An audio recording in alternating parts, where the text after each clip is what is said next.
I think we're just doing some final setup, guys. So, and I know people are still logging in, so I'm sure we'll start soon.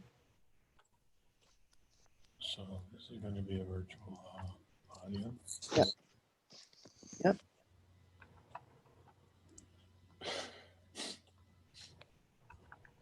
Making that extremely impossible for a performer. Well, just, I mean, you'll see your people over here on the side. Okay. Okay. Take your name off. I had put your name on.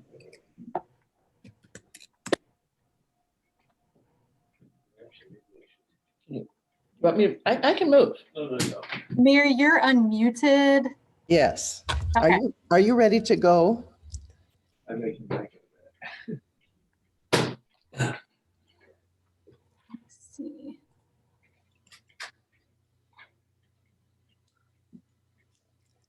Kim, are we ready to go? Do we have Yes. Okay, well, then let's do it because I know we're past noon. So welcome everyone, happy holidays. It's great to have all of you here for the special Rotary meeting with our special program today. I'm hoping that some of you brought some guests, and if so, if you want to put their name in the chat, or we can announce them in just a moment. I'm going to ask Carol Hibbs if she would lead us in the invocation and the Pledge of Allegiance. Hello, everyone. And if you would please bow your head. Dear Father, for your word which endures, we give you thanks. For your promises to which we hold, we give you thanks. For family and friends, we give you thanks. For those participating here today, we give you thanks. For those who minister your grace to others, we give you thanks. And for the hope that is in each Advent season, a love which has no end, we give you thanks. Amen. I pledge allegiance to the flag of the United States of America and to the republic for which it stands, one nation, under God, indivisible, with liberty and justice for all. Thank you, Carol. We do have some guests to introduce today. Our friend Mary Pickett from Michigan has joined us, as well as our friends Jim Reese and Peggy Van Kirk from West Des Moines, or I guess Urbandale technically. So it's nice to have them. We've also invited our sons to join us. I don't see that they're on yet, but they may be joining us soon. Do others of you have guests that you would like to announce? Mary, this is Jean Dash. I'm on too. Oh, hi, Jean. I'm the J. Jean is another friend from Michigan. Thanks for joining us. Sure. Hi, Mary. This is Bob Moore. I'll introduce my guest today as my wife, Linda. Hi, Linda. This is John Fink. I have my wife Sue with me today. Hi, Sue. I have my wife, Marky. Marky. Great. Well, thank you all for coming and for coming early. As you know, we're going to dispense with most of the general business today because we have some awards to present. And the first one is the Paul Harris Award. And Dennis Drager will do that presentation for us. Dennis?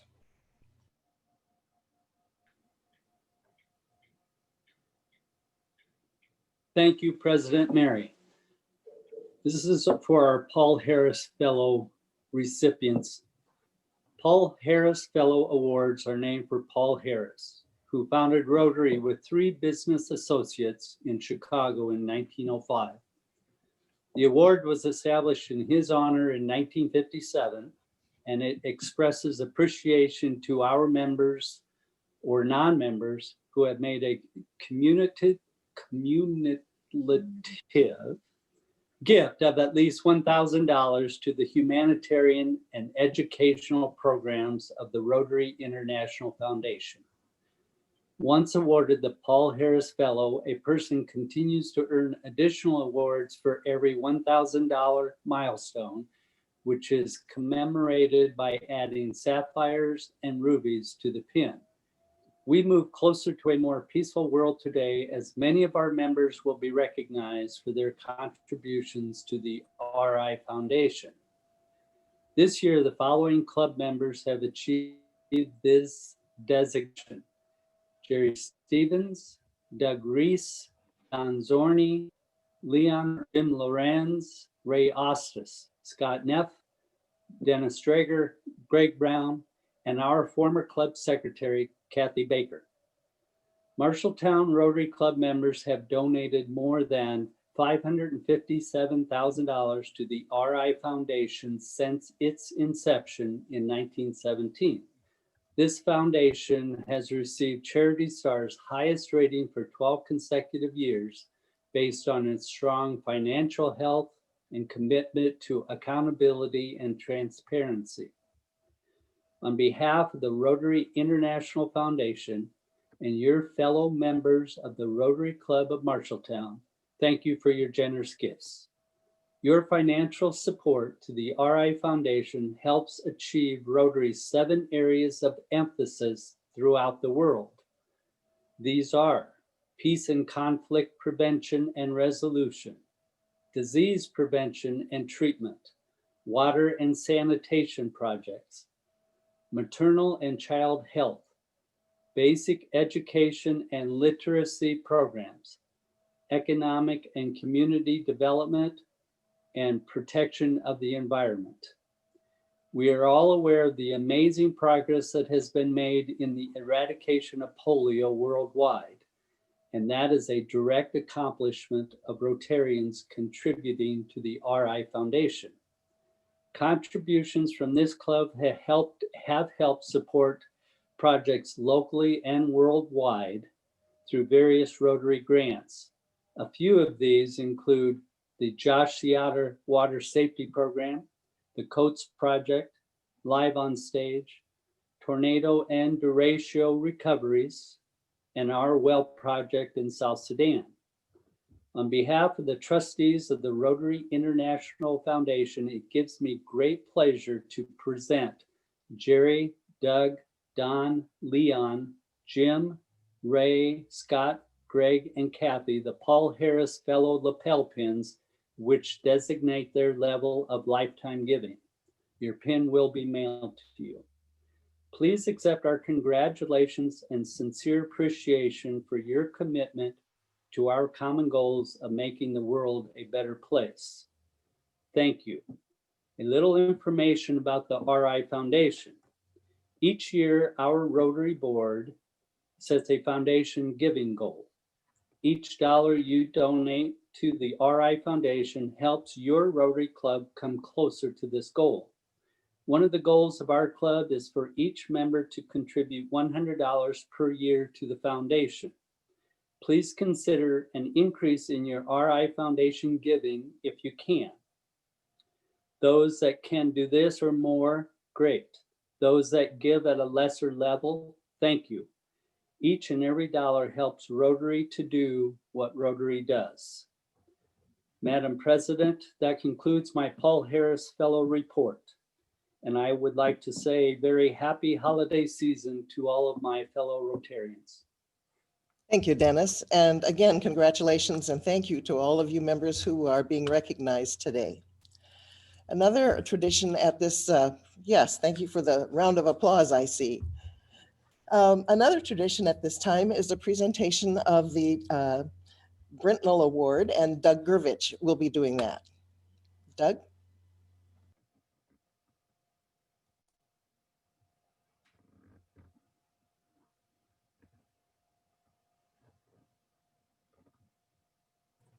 Doug, you're muted, so we haven't heard you yet.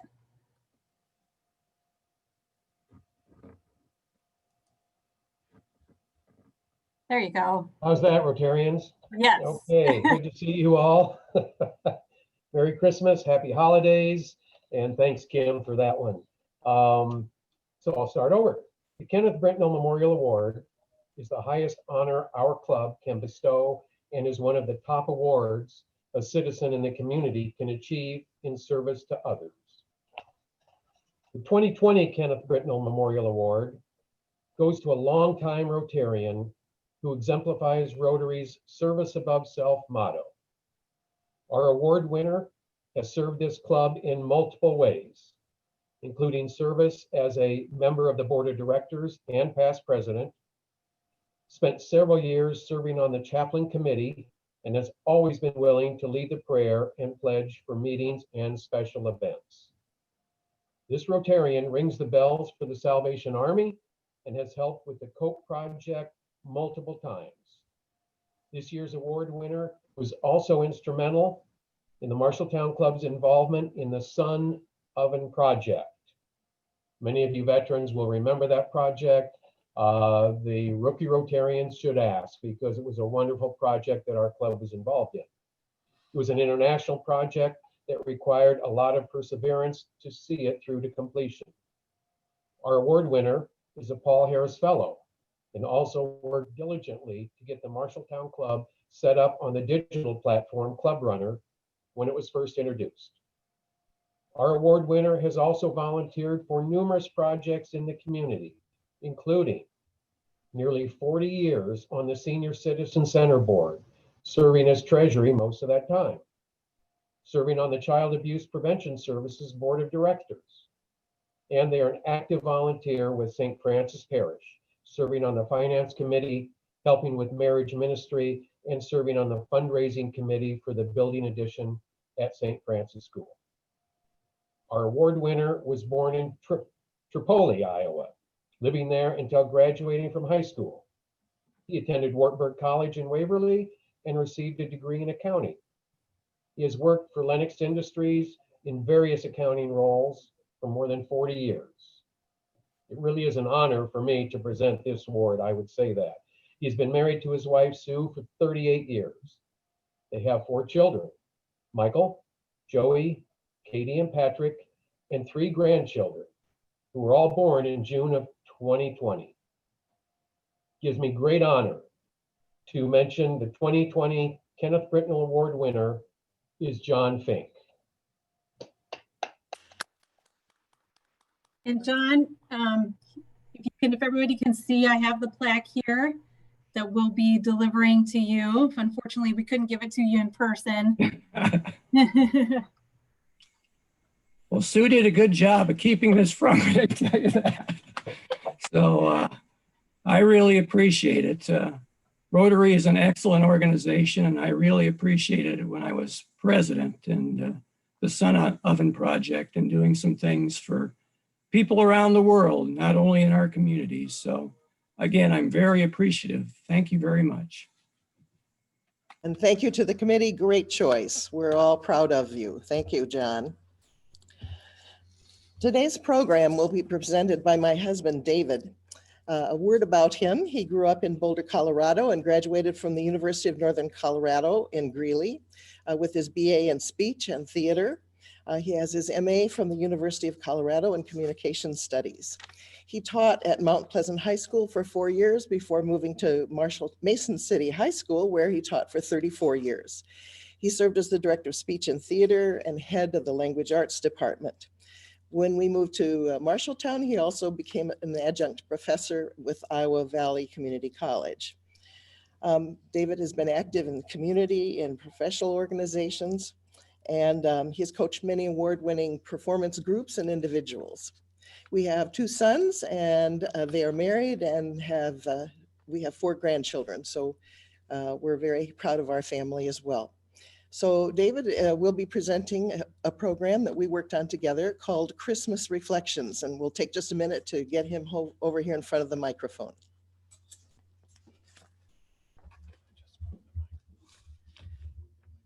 No, just come here.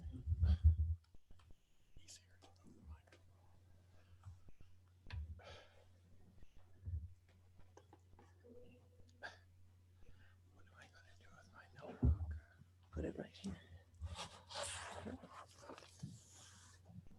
Okay, just like that. Okay. Okay, so now I need to share the screen. Go ahead and get up, honey. There we go.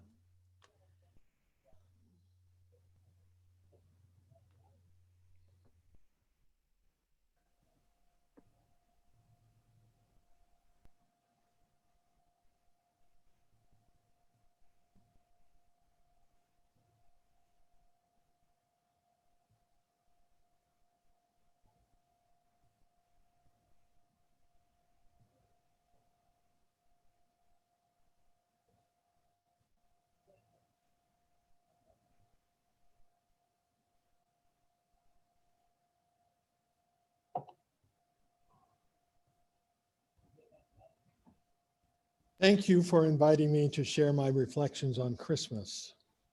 I think living with the challenges of the past year make it more important than ever to reflect on the meaning of the holiday season. And so today, I would like to share some of my own memories as well as highlight the writings of some of my favorite authors, which include Maya Angelou, Pearl Buck, Paul Engel, and some others.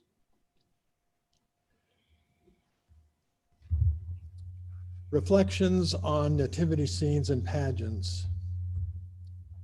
My first Christmas as a beginning teacher in Mount Pleasant, Iowa, was the first time I had seen live animals in a nativity scene.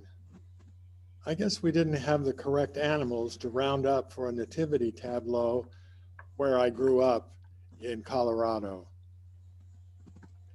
I was astonished again at a New York Radio City Music Hall Christmas production, which concluded with an extravagant staging of the Christmas story with live animals on stage, including 3 elaborately draped camels, lumbering across the stage of the Des Moines Civic Center.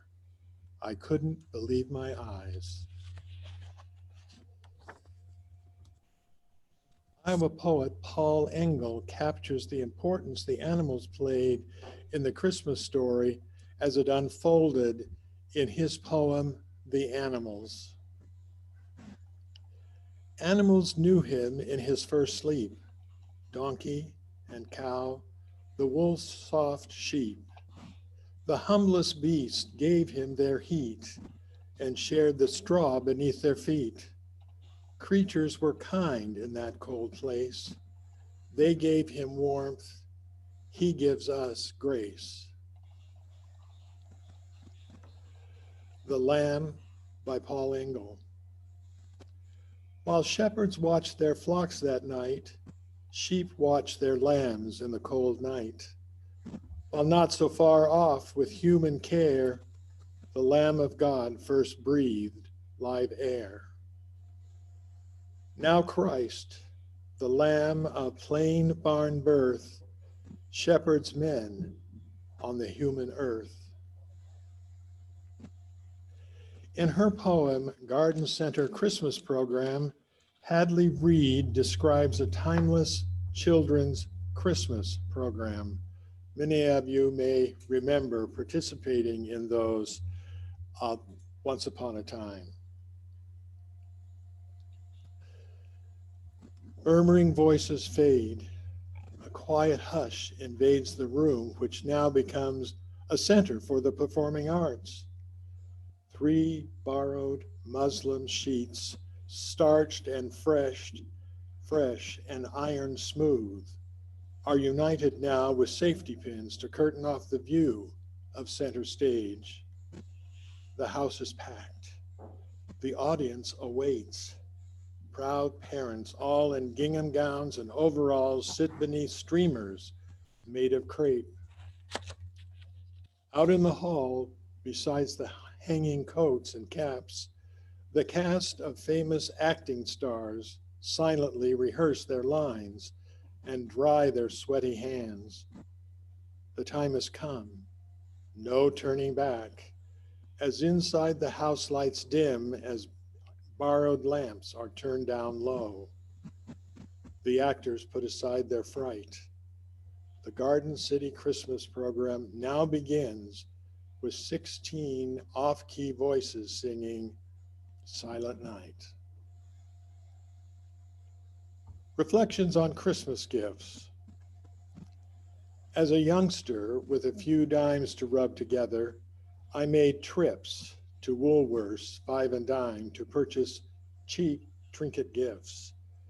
I remember always getting new underwear from Santa Claus, along with oranges, apples, and nuts stuffing my stocking. One year, I received a special Christmas gift, a Kodak Brownie flash camera. In my young father years, I loved watching the delight of our young boys ripping into lovingly wrapped and brightly colored packages. Now the glee of our grandchildren carrying on the same noisy, messy ritual with our boys watching with delight and sly smiles warm my heart. The tradition of gift giving at Christmas is described by Paul Engel in A Christmas Child. Hearing about those winter nights when Mary traveled to that place and had her child, our own child's face illuminates the Christmas lights. She shudders with that desert cold as if she also huddled there when the Christmas child breathed his first live air, eternally just minutes old. The kings from the East cemented the tradition of Christmas gift giving as they traveled to Bethlehem to honor the Christmas child. The Wise Men by Paul Engel. Seeing that star, the wise men Seeing that star, the wise men, swift to bow to the holy boy, gave him their gift. Their gift was gold, and the bent knee, hard metal, and humility. Now he, the son of Joseph White, gives them his gift, immortal life. This is hope of a world gone wild when proud men kneel to a little child. Hands by Paul Engel. God's glittering wise hand laid the Christ child on earth, giving him in that barn the pain and warmth of birth. Out of that first great gift that cried in the cold air, as if plain child and not fragment of God were there, comes the good day when all across the living lands, men, women, children touch their giving, taking hands. He gave us his own son. Thus, our own Christmas living is our poor human way of praising his first giving. One of my favorite authors, Pearl Buck, writes elegantly for both children and adults. We introduced our boys to her writing with a volume of Bible stories she compiled for children. Christmas Day in the Morning is a moving story of the discovery of the gift of love. He waked suddenly and completely. It was 4 o'clock, the hour at which his father had always called him to get up and help with the milking. Strange how the habits of his youth clung to him still. 50 years ago, and his father had been dead for 30 years, and yet he waked at 4 o'clock in the morning. He had trained himself to turn over and go to sleep.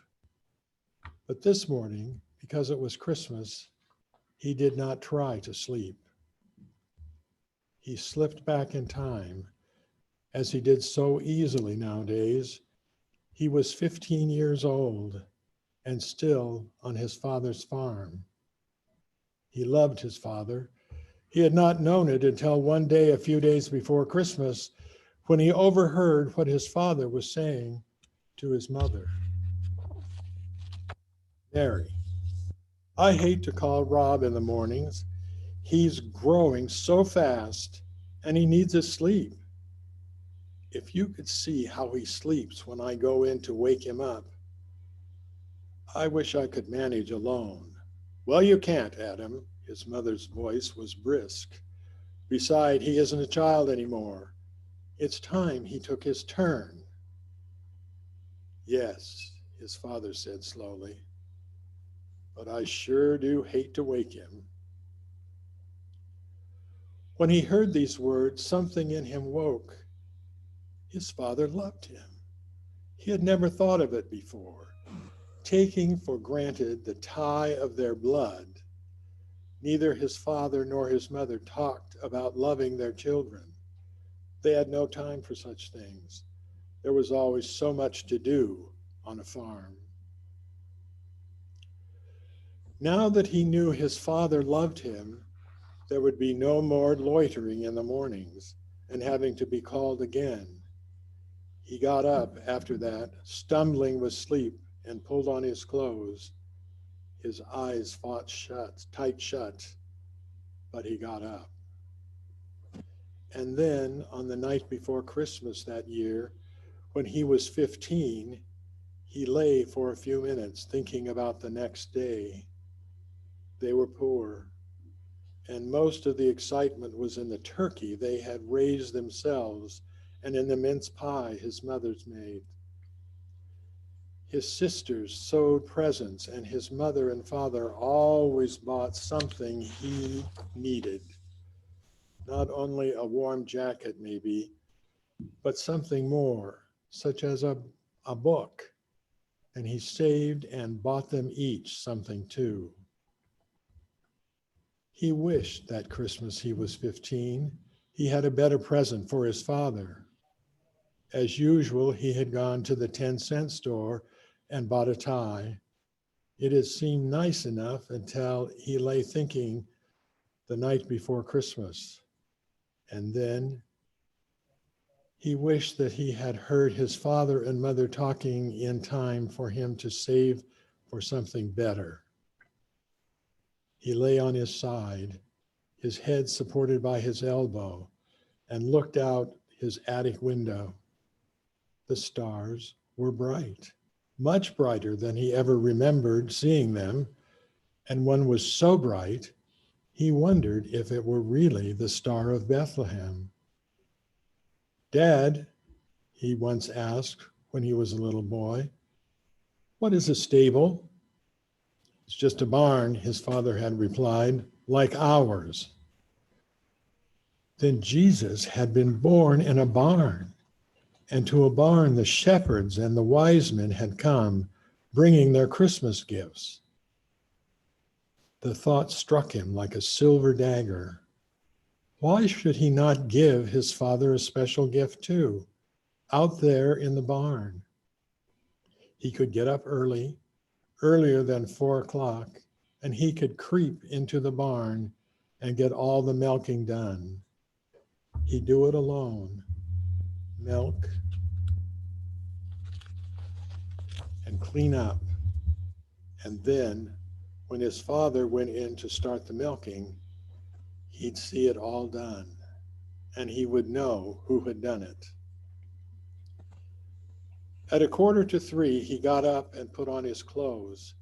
He crept downstairs, careful of the creaky boards, and let himself out. The big star hung lower over the barn now, a reddish gold. The cows looked at him, sleepy and surprised. "So, boss," he whispered. They accepted him placidly, and he fetched some hay for each cow, and then got out the milking pail and the big milk cans. He had never milked all alone before, but it seemed almost easy. He kept thinking about his father's surprise. His father would come in and call him, saying that he would get things started while Rob was getting dressed. He'd go to the barn, open the door, and when he'd go in to get the 2 big milk cans, but they wouldn't be waiting for empty. They'd be standing in the milk house, filled. The task went more easily than he'd ever known it before. Milking for once was not a chore. It was something else, a gift to his father who loved him. He finished. The 2 milk cans were full, and he covered them and closed the milk house door carefully, making sure of the latch. He put the stool in its place by the door and hung up the clean milk pail. Then he went out of the barn and barred the door behind him. Back at his room, he had only a minute to pull off his clothes in the darkness and jump into bed, for he heard his father up. He put the covers over his head to silence his quick breathing. The door opened. "Rob," his father called, "we have to get up, son, even if it's Christmas." "All right," he said sleepily. "I'll go on out," his father said. "I'll get things started." The door closed and he lay still, laughing to himself. In just a few minutes, his father would know. His dancing heart was ready to jump from his body. The minutes were endless. 10, 15. He did not know how many, and he heard his father's footsteps again. The door opened and he lay still. "Rob." "Yes, Dad?"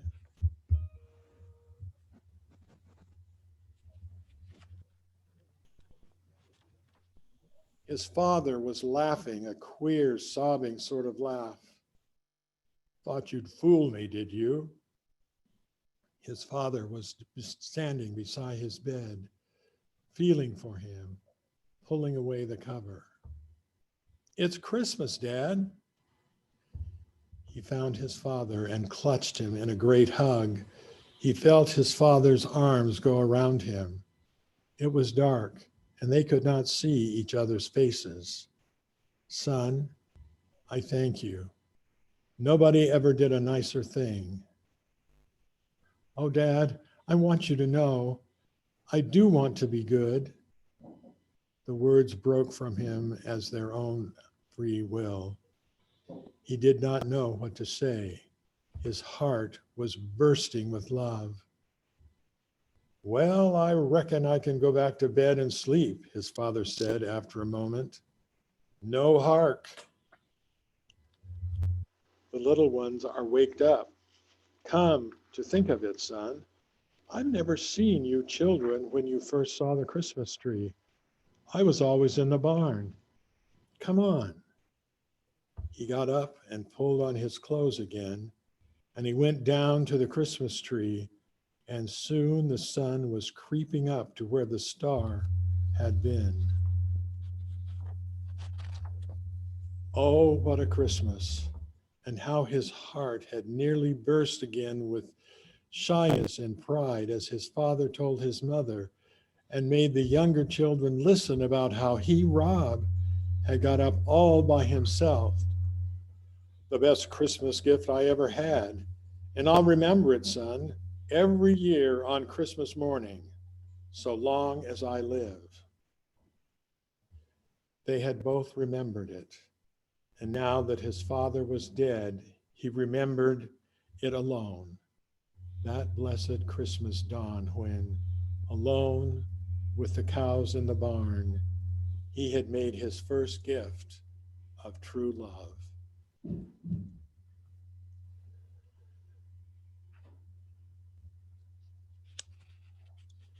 Reflections on decorating for Christmas. In my younger years, decorating for Christmas was a simple one-person affair. My mother would carefully decorate our small, fresh tree elevated on a sheet-draped card table. I don't remember when the family tree became tall enough to stand on the floor. Many of the decorations were handmade by my mother, many of which survive and are used in our various ways around our home. Today, decorating for Christmas is a family affair, which includes outside and almost all the rooms on the first floor. Decorating consumes parts of many days. I especially enjoy decorating our two large trees.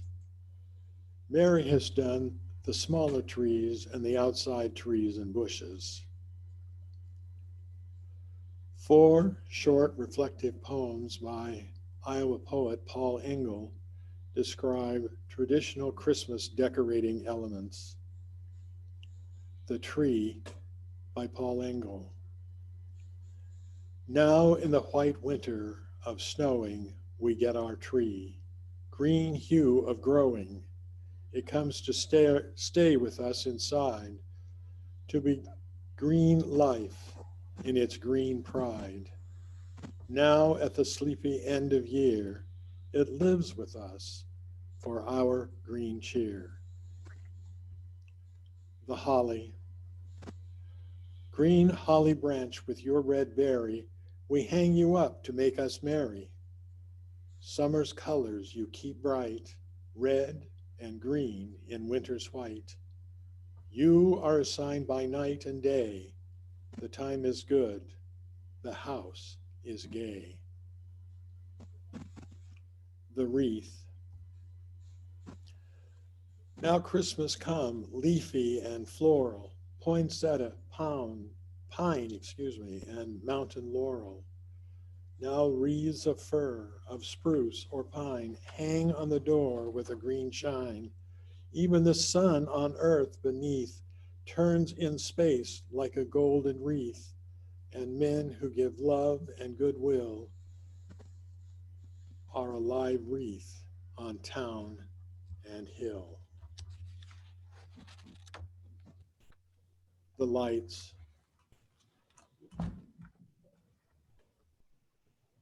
As once in that old desert sky was hung the star men traveled by, so on cold earth in this year, we hang the warm lights on our tall tree. Now in the month of long, dark nights, we put out strings of long, gay lights, that men may know hope still can glow on earth below through night and snow.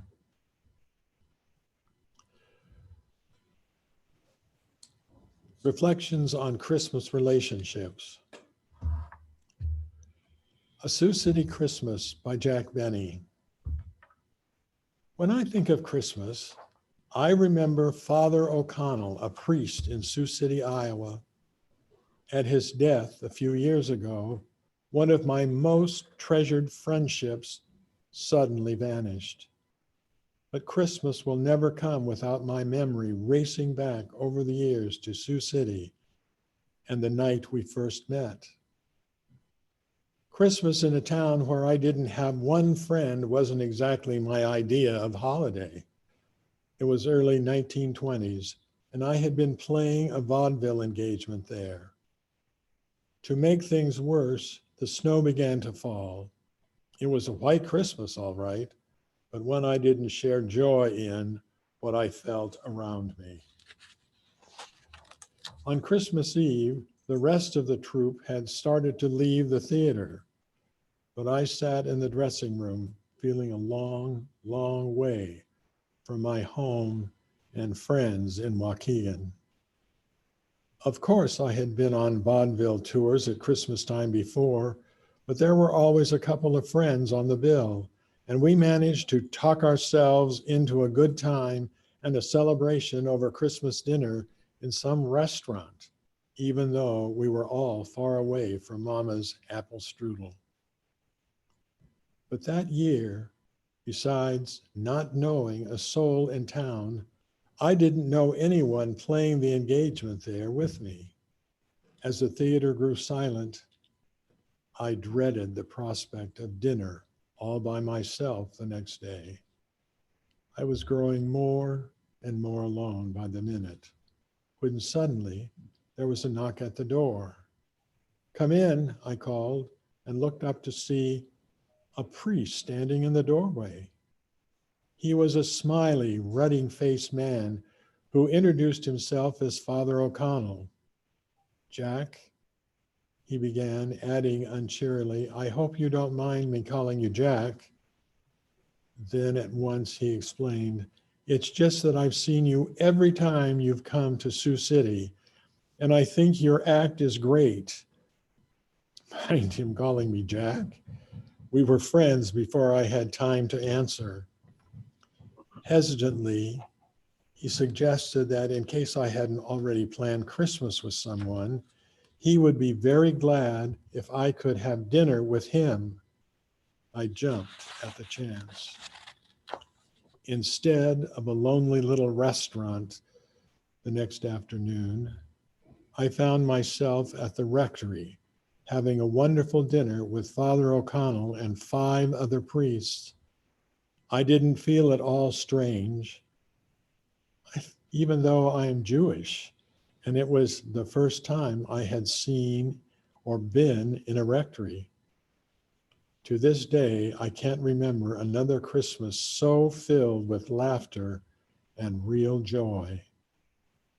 Once dinner was over, the priests went to open presents which were under their tree, where I was dumbfounded and touched to find a small gift from every one of them for me. Goodwill toward men, indeed. In the years that followed, Father O'Connell and I became close friends. Whenever I played Sioux City, he was at the depot to meet me, to meet my train, and spend any time he could spare with me. I looked forward to bookings in the once lonely town where I hadn't known a single person on Christmas Eve. A Cup of Christmas Tea by Tom Hay. The log was in the fireplace, all spiced and set to burn. At last, the yearly Christmas race was in the clubhouse turn. The cards were in the mail, all the gifts beneath the tree, and 30 days reprieve till Visa it could catch up with me. And though smug, I was satisfied. Satisfaction seemed the order of the day. Something still was nagging me, and it would not go away. A week before, I got a letter from my old great aunt. It read, "Of course, I'll understand completely if you can't, but if you have some time, how wonderful it would be if we could have a little chat and share a cup of Christmas tea." She'd had a mild stroke that year, which crippled her left side. Though housebound now, my folks had said it hadn't hurt her pride. They said, "She'd love to see you. What a nice thing it would be for you to go and maybe share a cup of Christmas tea." But boy, I didn't want to go. Oh, what a bitter pill to see an old relation and how far she'd gone downhill. I remembered her as vigorous, as funny, and as bright. I remembered Christmas Eve when she regaled us half the night. I didn't want to risk all that. I didn't want the pain. I didn't need to be depressed. I didn't need the strain. What about my brother? Why not him? She's his aunt too. I thought I had it justified. But then I knew the reasons not to go I so painstakingly had built were cracking wide and crumbling in an acid rain of guilt.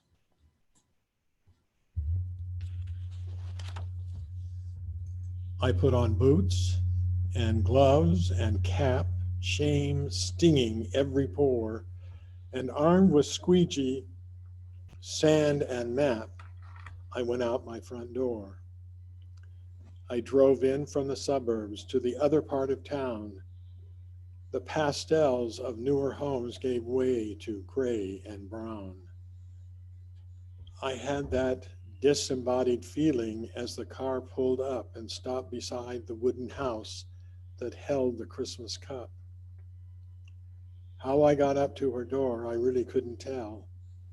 I watched my hand rise up and press the button of the bell. I waited, aided by my nervous rocking to and fro. And just as I was thinking I should turn around and go, I heard the rattle of the china in the hutch against the wall. The triple beat of 2 feet and a crutch came down the hall. The clicking of the door latch and the sliding of the bolt and a little swollen struggle popped it open with a jolt. She stood there, pale and tiny, looking fragile as an egg. I forced myself from staring at the brace that held her leg. And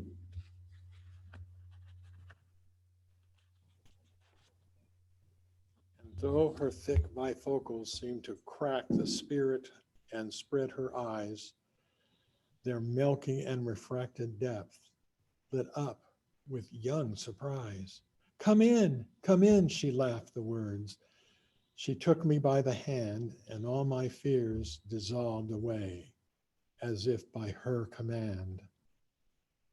We went inside, and then, before I knew how to react, before my eyes and ears and know, was Christmas past, alive, intact. The scent of candied oranges, of cinnamon and pine, the antique wooden soldiers in their military line, the porcelain nativity I'd always loved so much, the Dresden and the crystal I'd been told I mustn't touch. My spirit fairly bolted like a student out of class and danced among the ornaments of calico and glass. Like magic, I was 6 again, deep in a Christmas spell, steeped in the million memories the boy inside knew well. And here among old Christmas cards so lovingly displayed, a place of honor for the ones we kids had made. And there beside her rocking chair, the center of it all, my great aunt stood and said, how nice it was I'd come to call. I sat and rattled on about the weather and the flu. She listened. I sat and rattled on, then smiled and said, and then she smiled and said, what's new? Thoughts and words began to flow.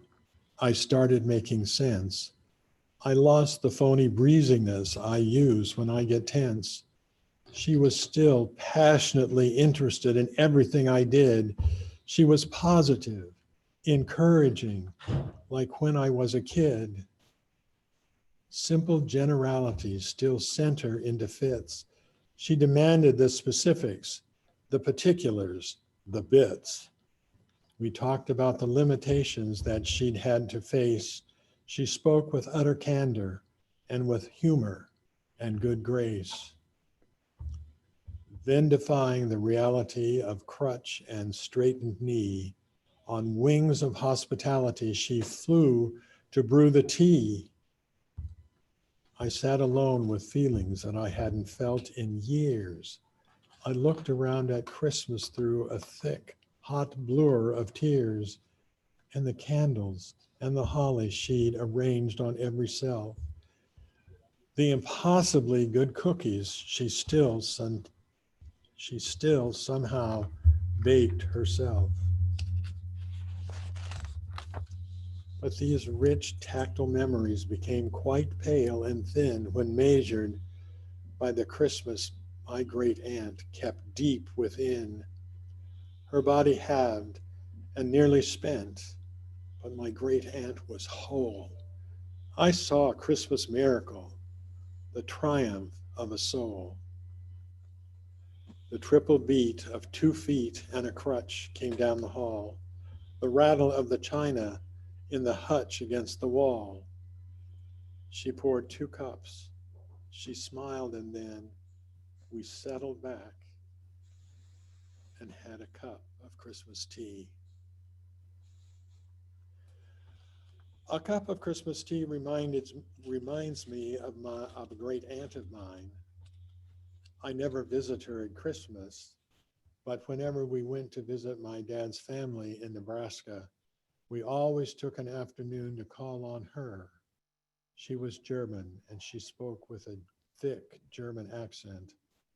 I loved to hear her speak. She was witty and sharp. We always had to stay for coffee, accompanied by lunch, a table full of food. I remembered the china clinking and the hushed conversation between my Aunt Molly and my grandmother as they prepared the spread. Afternoon coffee and lunch turned into a tasty meal.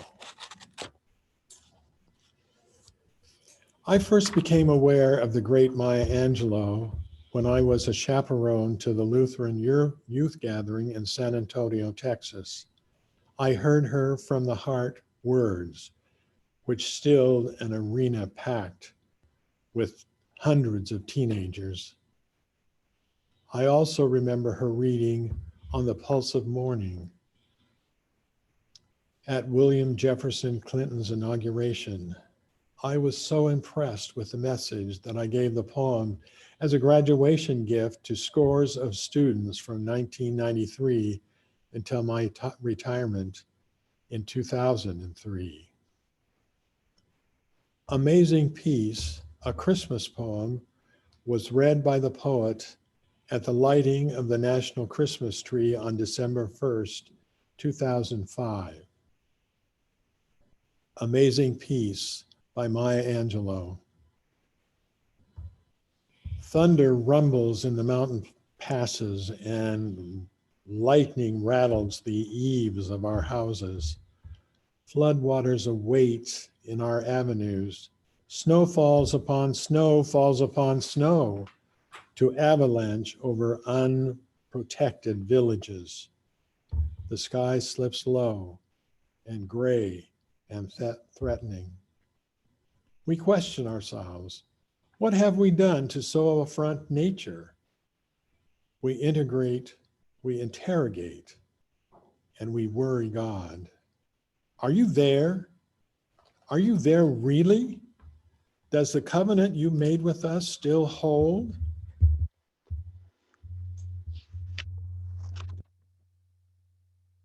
Into this climate of fear and apprehension, Christmas enters, streaming lights of joy, ringing bells of hope, and singing carols of forgiveness high up in the bright air. The world is encouraged to come away from rancor, come the way of friendship. It is the grand season. Thunder ebbs to silence, and lightning sleeps quietly in the corner. Floodwaters recede into memory. Snow becomes a yielding cushion to aid us as we make our way to higher ground. Hope is born again in the faces of children. It rides on the shoulders of our aged as they walk into their sunsets. Hope spreads around the earth, brightening all things, even hate, which crouches breeding in dark corridors. In our joy, we think we hear a whisper, and first it is too soft, then only half heard. We listen carefully. It gathers strength. We hear a sweetness. The word is peace. It is loud now, louder than the explosion of bombs. We clap hands and welcome the peace of Christmas. We beckon this good season to wait a while with us. We Baptist and Buddhist, Methodist and Muslim say, come peace. Come and fill us and our world with your majesty. We, the Jew and the Jainist, the Catholic and the Confucian, implore you to stay a while with us so we may learn by your shimmering light how to look beyond complication and see community. It is Christmas time. a halting of hate time. In this platform of peace, we can create a language to translate ourselves and to each other. At this holy instant, we celebrate the birth of Jesus Christ into the great religions of the world. We jubilate the precious advent of trust. We shout with glorious tongues the coming of hope. All the earth's tribes loosen their voices to celebrate the promise of peace. We angels and mortals, believers and non-believers, look heavenward and speak the word aloud, peace. We look at our world and speak the word aloud, peace. We look at each other, then into ourselves, and we say without shyness or apology or hesitation, peace, my brother, peace, my sister, peace, my soul. Amazing peace to you all.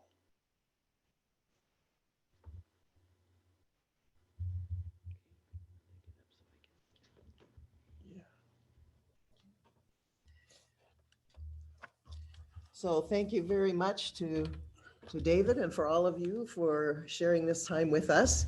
I will just say that our next meeting will be on January 5th by Zoom as well. And we will look forward to gathering again at that time. The meeting is now adjourned.